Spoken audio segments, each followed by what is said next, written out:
अस्सलाम वालेकुम नाज़रीन, मां आहियां शुएब अली उमरानी ऐं तव्हां ॾिसी रहिया आहियो BR टाइम न्यूज़। सभ खां पहिरियां शामिल कंदासीं हीअ रिपोर्ट। सिंध में कहर जी गर्मी सिज सवा नेज़े ते लही आयो। कराची में अप्रैल दौरान गर्मीअ जो 74 सालनि जो रिकॉर्ड टुटी वियो। गर्मी पद 44.5 रिकॉर्ड कयो वियो। सभ खां वधीक गर्मी नवाबशाह में 46 डिग्री सेंटीग्रेड रिकॉर्ड कई वई। लाड़काणो ऐं सखर में गर्मी पद 45 ऐं मीरपुर ख़ास जो पारो 44 सेंटीग्रेड रहियो। नून लीग बर्दाश्त ऐं हौसले वारी सियासत करे हर वक़्तु आर या पार वारो नाहे हूंदो।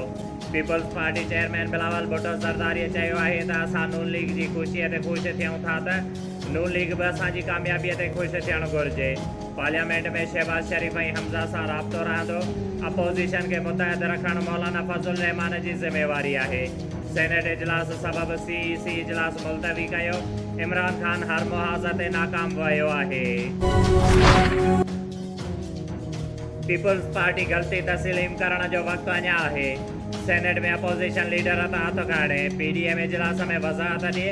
नून लीग अॻवान राणा सनाउल्ला चयो आहे त पीपल्स पार्टीअ जे बेउसूलीअ वारी सियासत जारी रही त पोइ संदसि PDM सां गॾु हलणु मुश्किल हूंदो। सिंध में 8 क्लास ताईं जा स्कूल 15 ॾींहं बंदि करण वारी तजवीज़ ते फ़ैसिलो न थी सघियो।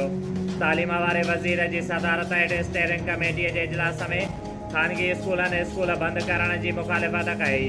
रमज़ान दौरान स्कूलनि जो वक़्तु तब्दील कयो वियो। सईद गनीअ चयो आहे त तजवीज़ुनि खे NCOC आॾो रखियो वेंदो। बिलावल लाड़काणे में मिलियल शिकस्त विसारे न सघियो आहे। सभिनी खे ख़बर आहे त एस्टेब्लिशमेंट जे चवण ते केरु हली रहियो आहे। JUI अॻवान राशिद महमूद सूमरो चयो आहे त एस्टेब्लिशमेंट जे चवण ते मौज़म अब्बासीअ खे खटरायां हा त एमएनए बिलाल न पर मां हुजां हा। बरतानिया पारां पाकिस्तान खे रेड लिस्ट में शामिल करण बैदि वापसीअ लाइ मुंतज़िर शहरी सख़्त परेशान। PIA पारां मैनचेस्टर लाइ इस्लामाबाद खां 4 इज़ाफ़ी उॾामूं हलाइण जो फ़ैसिलो। वफ़ाक़ी वज़ीर असद उमर पाकिस्तान ते सफ़री पाबंदियुनि वारे बरतानवी फ़ैसिले ते सवाल उथारी ते चयो आहे त फ़ैसिले सां सवाल पैदा थिए थो त पाबंदी मढ़ियल मुल्कनि जी चूंड साइंसी बुनियाद ते कई वई आहे या परॾेही पॉलिसीअ खे नज़र में रखे फ़ैसिलो कयो वियो आहे।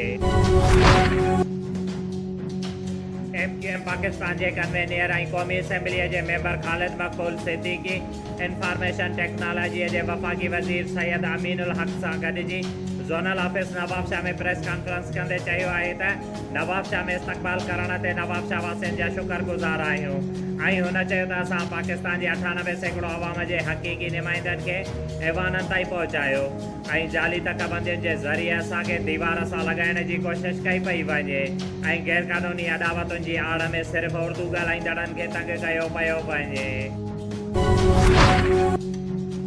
नवाबशाह जे इलाइक़े सांगड़ रोड जे LV कॉलोनीअ जे रहवासियुनि शराफ़त अली आशिक़ार ऐं ॿियनि जी अॻवानीअ में B सेक्शन पुलिस ख़िलाफ़ नवाबशाह प्रेस क्लब ॿाहिरां एहतिजाजी मुज़ाहिरो कंदे चयो त B सेक्शन पुलिस 2 महीना अॻु असांजे भाउ शराफ़त खे चेक जे कूड़े केस में गिरफ़्तार कयो हुयो, जंहिंखे ज़मानत ते आज़ादु करे ख़ालिद परवेज़ आरईअ खे गिरफ़्तार करे लाकअप करे गुम करे छॾियो आहे।